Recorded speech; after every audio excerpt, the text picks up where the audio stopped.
Bahasa, you would be able to say hi to more than 200 million people. And I think you have heard about Bali. Bali is one part of Indonesia, and Indonesia also have 17,508 islands. So it means that if you go to Indonesia and travel Indonesia and go to Bali, you would be able to enjoy your vacation much more because now you can speak the local language, right? So yeah, so those are some interesting facts about Bahasa, and now let's get started. In this lesson, you will first of all learn about formal and informal Bahasa. We will tell you what is formal Bahasa and what is informal Bahasa. And after that, we will learn some very basic grammar, and then we will learn some vocabulary, and also we will learn some sample sentences and create your very first sentences in Bahasa, so you can practice your Bahasa right away.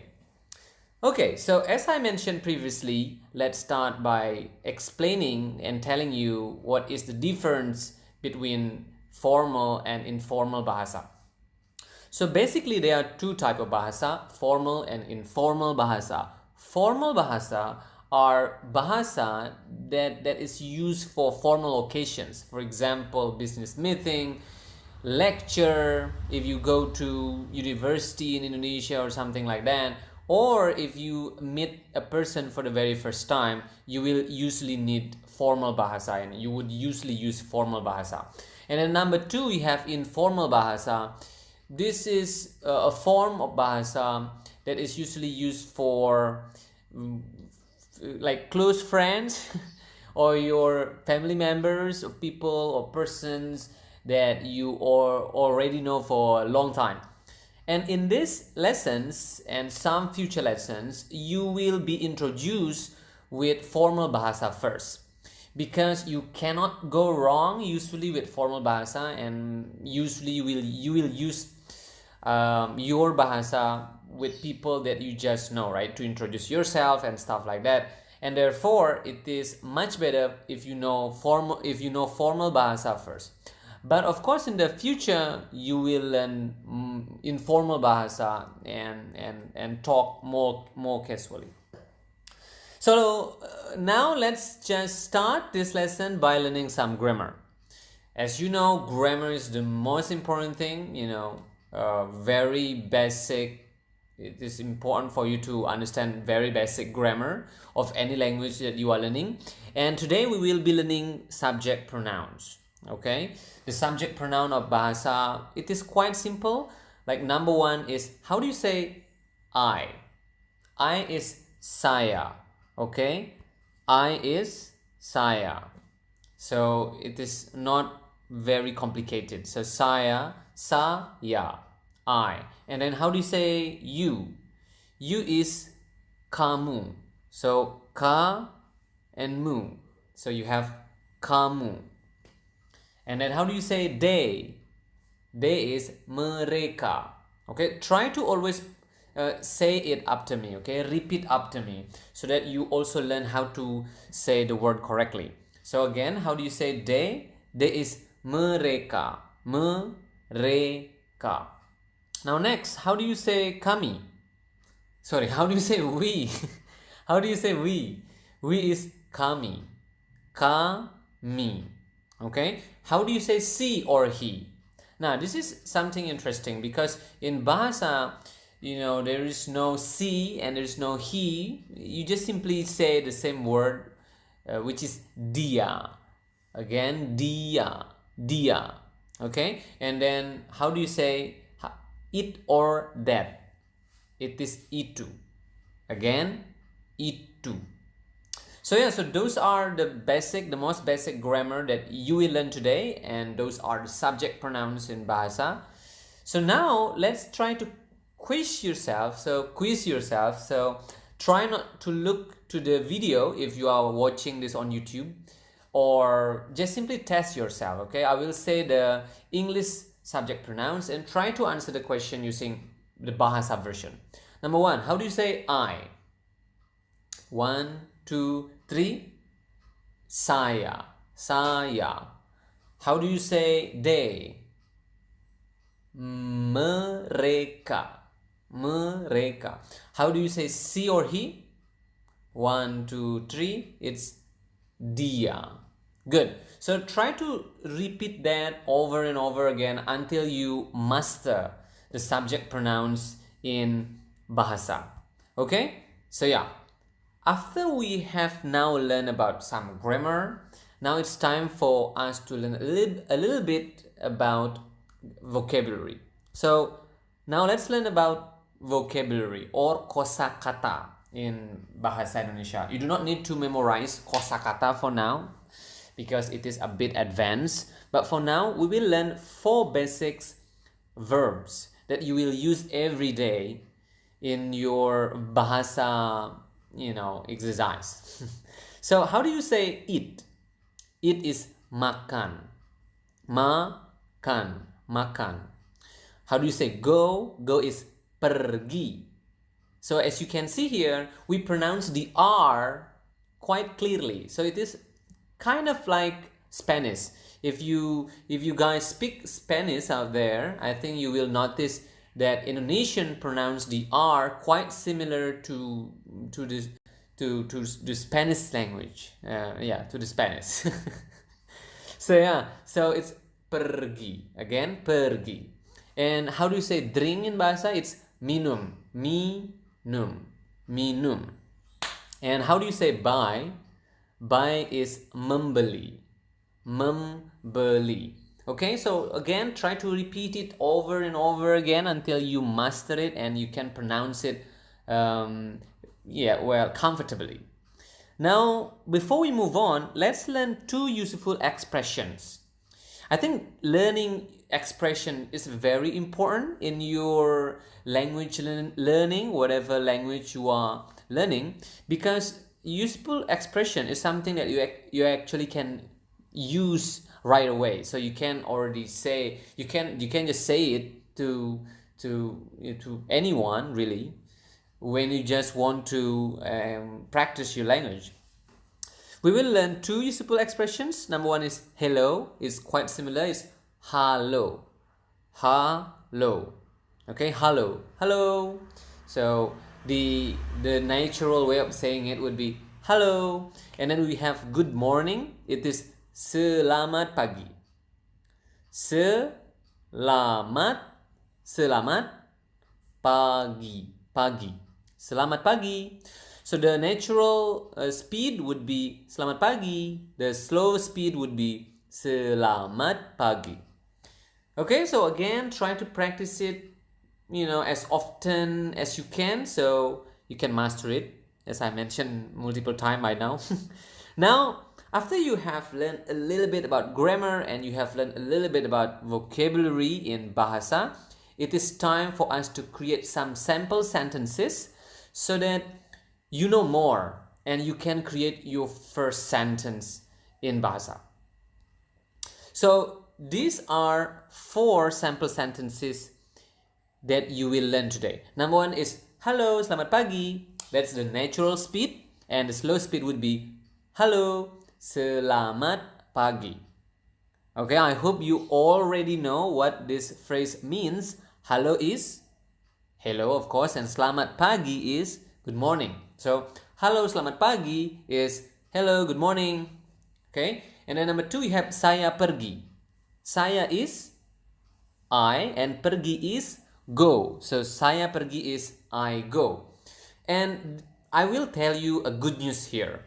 So the good news here, at this point, you do not really need to conjugate the verb. Unlike English, when you say she goes and then you say I go, you need to change the verb. You need to conjugate the verb go into goes if you change the subject from I to she or he or it, right? But fortunately in Bahasa, you do not need that. You just simply use the same verb for any subject noun. So for example, again, if you want to say I go, it is saya pergi. If you want to say she goes, it is dia pergi. You go, it is kamu pergi. They go, it is mereka pergi, and so on and so forth. So basically it stays the same. Number 3 is mereka makan. Mereka makan is, mereka is they, and then we have makan here, which is eat, and then mereka makan is they eat. The same again, if you want to say she eats, you can just say dia makan, and so on. And the last one is dia minum. Dia is she or he. Of course, when you just say dia, you do not know the gender of the person, so you do not know whether it is a she or it is a he, right? So it will need further elaboration, and it will need the context. I think the context will make it clear.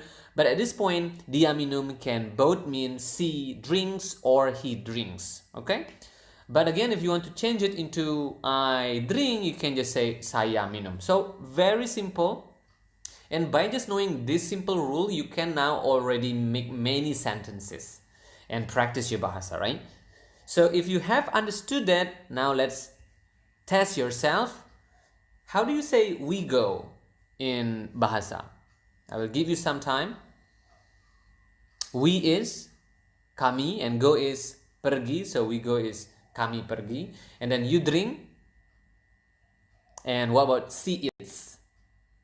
Okay, so if you know the answer of those two questions, go write down your answer to the comment sections, and we will check and we will also correct if you are making a mistake. And it's fine to make a mistake. I made a lot of mistake when I learned English for the very first time, and I think now I'm still making mistake, and it's fine, really, right? So don't get discouraged if you still don't understand this lesson. Try to watch it over and over again if you are watching this on YouTube, or try to listen to it over and over again if you are listening to this through podcast. Okay, so that's it, the lesson for today. You can follow us on Instagram at Bahasa Little Project for additional lessons. You can practice your Bahasa and join our community on facebook.com/Bahasa Little Project. You can also find our podcast on Spotify, Google Podcasts, etc. And you can support us on patreon.com/Bahasa Little Project to get exclusive contents. And by exclusive contents, I mean you will be able to receive PDFs, books on more vocabulary of Bahasa, more sample sentences, more conversation, and also you will join our exclusive Telegram group in which you will be meeting your tutor there. I think you will be meeting me there. And then you can practice your Bahasa and you can ask whatever question. So that's it for this lesson, and I will see you again in level 1 lesson 2. Bye. Dadah. Hey, welcome back to Bahasa Little Project, and this is your level 1 lesson 2. Last time we have learned about basic grammar, especially about subject pronouns, and also some basic verbs. And this time we will continue that lesson, and we will learn some more and create longer and more complex sentences. By the way, my name is Alit, and I'm your tutor for this Bahasa lessons, and let's get started. Okay, we will start our lesson today by learning the grammar first. We will learn adverb of time. How to say yesterday, how to say today, and how to say tomorrow. Okay, so let's start with yesterday. How do you say yesterday? It is kemarin. Okay, again, repeat after me so that you can pronounce the word correctly. Kemarin. Natural speed, kemarin. Kemarin. Okay, that's yesterday. Now today. Today is hari ini. Hari basically means day, and ini is this. So hari ini is actually day this, or today, this day, right? So again, today is hari ini. Hari ini. Okay, hari ini. And then we have tomorrow, which is besok. Besok. Besok. Okay? Tomorrow, besok. Yesterday, kemarin. And today, hari ini. So try to repeat it over and over again until you are feeling comfortable saying it, and you understand all of it. And if you already do that, and let's now answer this very important question. I think a lot of people are asking this question: do we have tenses in Bahasa? The short answer is no, we don't have it. But the long and complicated answer would be maybe, but not at the basic level. So at this point, you do not need to worry about it. So basically, you want to think at this point again that we don't have tenses in Bahasa. Of course, we will discuss it in more detail in the future, so don't worry about it, okay? So as I mentioned previously, for now, just try to memorize what yesterday, today, and tomorrow are in Bahasa. Okay, now try to answer my question. I will say the English and you answer with the Bahasa without looking or watching your video if you are learning through YouTube right now. Okay, memasak. Okay, cook is memasak. Study is belajar. Belajar. Belajar. Okay, so cook, study, belajar. Watch, menonton. And then we have listen, which is quite long. Mendengarkan. Over again until comfortable saying the word.